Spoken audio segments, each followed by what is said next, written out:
یہاں کھڑے ہو کر تجھ سے بہت بڑے بڑے انبیاء دعا مانگا کرتے تھے. میری دعاؤں میں اور ان کی دعاؤں میں بہت فرق ہے. میں نبی ہوتا تو نبیوں جیسی دعا کرتا، مگر میں تو عام بشر ہوں اور گنہگار بشر. میری خواہشات، میری آرزوئیں سب عام ہیں. یہاں کھڑے ہو کر کبھی کوئی کسی عورت کے لیے نہیں رویا ہوگا. میری ذلت اور پستی کی انتہا اس سے زیادہ کیا ہوگی کہ میں یہاں کھڑا حرم پاک میں کھڑا ایک عورت کے لیے گڑگڑا رہا ہوں.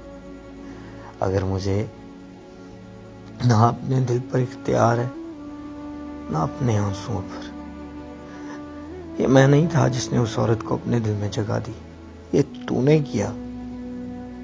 کیوں میرے دل میں اس عورت کے لیے محبت ڈال دی کہ میں تیرے سامنے کھڑا بھی اس کو یاد کر رہا ہوں. کیوں مجھے اس قدر بے بس کر دیا کہ مجھے اپنے وجود پر بھی کوئی اختیار نہیں. میں وہ بشر ہوں جسے تو نے ان تمام کمزوریوں کے ساتھ بنایا. میں وہ بشر ہوں جسے تیرے سوا کوئی راستہ دکھانے والا نہیں، اور وہ عورت وہ میری زندگی کے ہر راستے میں کھڑی ہے. مجھے کہیں جانے، کہیں پہنچنے نہیں دے رہی. یا تو اس کی محبت کو اس طرح سے میرے دل سے نکال دے کہ مجھے کبھی اس کا خیال تک نہ آئے، یا پھر اسے مجھے دے دے. وہ نہیں ملے گی تو میں ساری زندگی اس کے لیے روتا رہوں گا.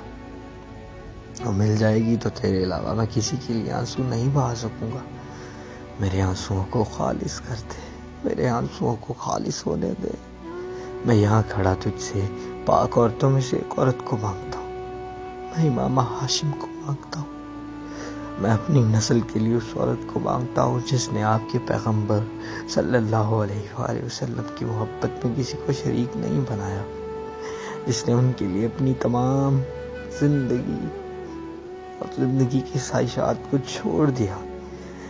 اگر میں نے اپنی زندگی میں کبھی کوئی نیکی کی ہو تو مجھے اس کے عوض امام ہاشم دے دے.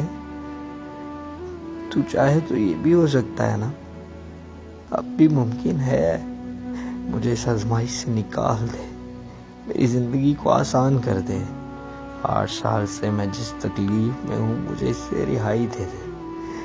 سالار سکندر پر ایک بار پھر رحم کر، وہی جو تیری صفت میں افضل ترین ہے.